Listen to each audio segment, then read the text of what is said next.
Hi, and welcome to Positive Abundance Manifestation. Normally, I'm at home doing these videos, but today I'm taking you to one of my walks. It's the Kingswood Forest in Buckinghamshire in the United Kingdom. And what I do with my walks, it helps me calm, it helps me relax stress. And this walk that I'm going on today takes about an hour to an hour and a half. So I'm not going to put the video out all in one chunk. So I'm going to break it up for you over the next few weeks. But I'll have to be watching where I'm going as well, because there's lots of stumps on the paths and things like that. But today we're going to just be talking about how positive mindset works. But before we start, I ask that you make a comment. Tell me what you want to hear me talk about, anything in relation to positive mindset, positive behavior management, positive parenting, positive classroom management, anything like that. Tell me how you'd like my videos, and don't forget to subscribe, like and share them if you do like them. The key thing is, this week when I was at my low, the things I had to do, I had to stop trying to do things, because what was happening, I was listing all the things that I have to do. I've got to do this for YouTube, clean the house, I've got to do this, I've got to do that, and it was stressing me out. So I had to stop, and it's okay to stop sometimes. Do things really need to be done straight away? So what I did was I just stopped, reflected on what was the important things, and put a priority on what I'm doing. So prioritizing some of my things. Hi, how are you? So prioritizing it's really important to say hello to people. If you're someone who's isolated a lot, when you're walking on the road, say hello to people. It feels like you're part of the world. If you sit there quietly, you'll forget, you'll listen. It's also a polite thing to do, and it models to other people that actually people who you meet along the way can be friendly as well.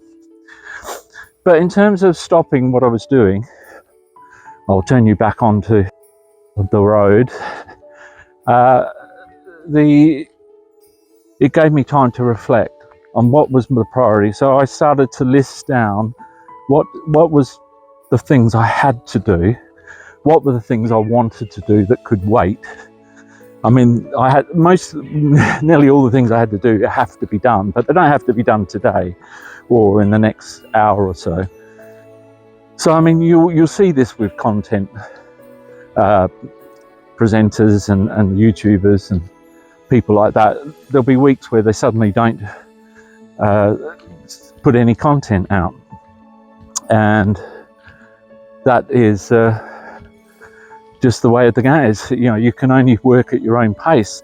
For example, I've just started some new content on a Friday night in the UK, of course, for some chakra healing, some sleep meditation for chakra healing.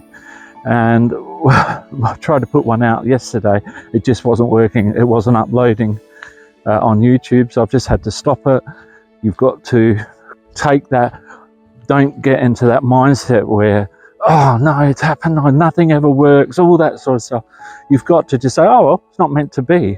I mean, I believe in God, but it doesn't necessarily have to be a religious thing. You believe in the universe and stuff like that. It will make your way where you're at. If I needed to put that out yesterday, do you know what it was?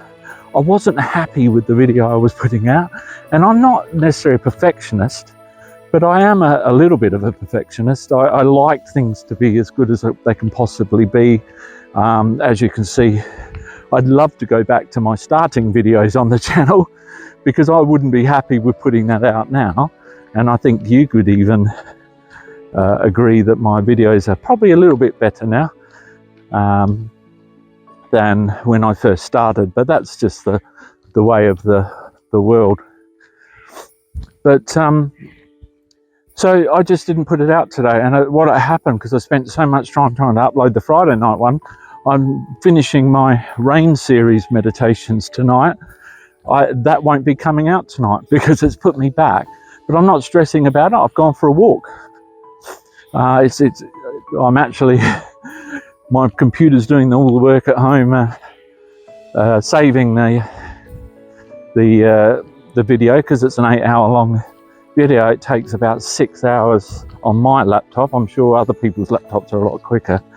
And then it takes about 6 hours to upload onto, or if more, sometimes 10 hours to upload onto YouTube. And that's just the power of my laptop.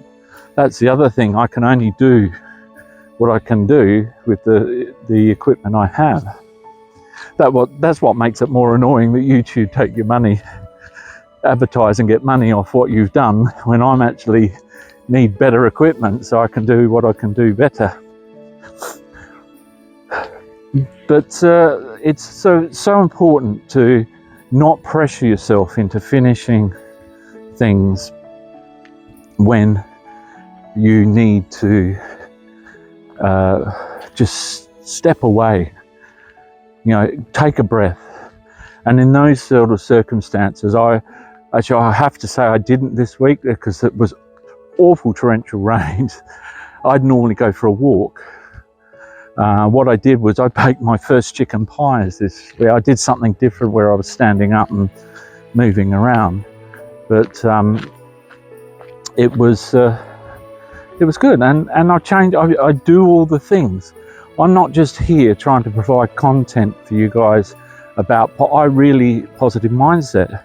I really believe in it, and there's a lot I really push affirmations as well. But I do agree with the people that say, oh, affirmations don't work, because they don't work on their own. And you've really got to believe it. You can't just tell yourself. This is why, in my psychology part, you really need to go into a mirror and look right into a mirror, right into your eyes, and say what you want to say. You are fantastic. These sorts of things. I am really good. You might not believe it, but when you look in your eyes, you will start to believe it over time. But you cannot just use affirmations alone. There's so many other things like exercise, breathing, meditation.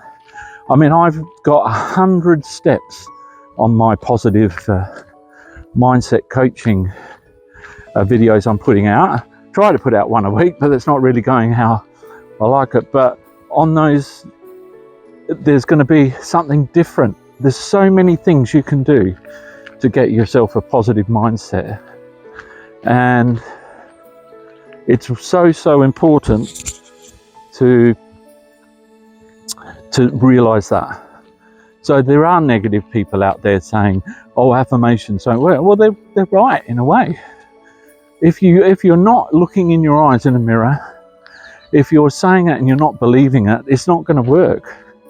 You really have to believe that this is the thing. This is why when you start affirmations, you're best to start at writing a list of the things that you do believe in.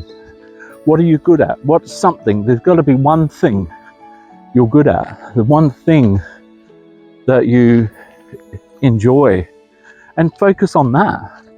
Because yes, if you think, and I don't think we should value looks over personality, but if you think you're really unattractive, what's the point of standing in front of a mirror saying you're beautiful, if you're not believing it? Because your ego will get on top of you and will say, yeah, no, don't believe that, that's a load of rubbish. And you will believe the ego, but we are all beautiful. I just want to say, it doesn't matter, we're all different, because if we were all the same, God, life would be so boring. And how hard it would be to choose a partner. Because if we all look the same, then you might choose a partner that you don't match with on a personality level. And you've got to keep finding them, and how are you going to find them? So the attraction helps, and it's good that we all like different people. I had one guy I was speaking to. I don't judge people on their weight and stuff like that. I am older now, But he just said, "Oh, obviously you like bigger women." I said, "Well, no, well, not really. I don't really like it. It's face, personality. It's how we work, you know." And when he was saying bigger women, he likes very slim women. So when they said bigger, this woman wasn't very big. I found that really strange because she had shape. Not it didn't mean that she was obese or anything like that. It's just a very narrow-minded way to view someone. And I try and teach my kids, don't fall into the trap of commenting on people on television, because you don't know their lives. How can you comment on someone else when you have no idea what they've gone through in their lives? Because all behavior, there is always a reason for that behavior. People just don't behave badly for the sake of behaving badly. There is always a valid reason. It's the reason you need to look at, not their behavior. Sending you healing and positive thoughts, love and light to you all.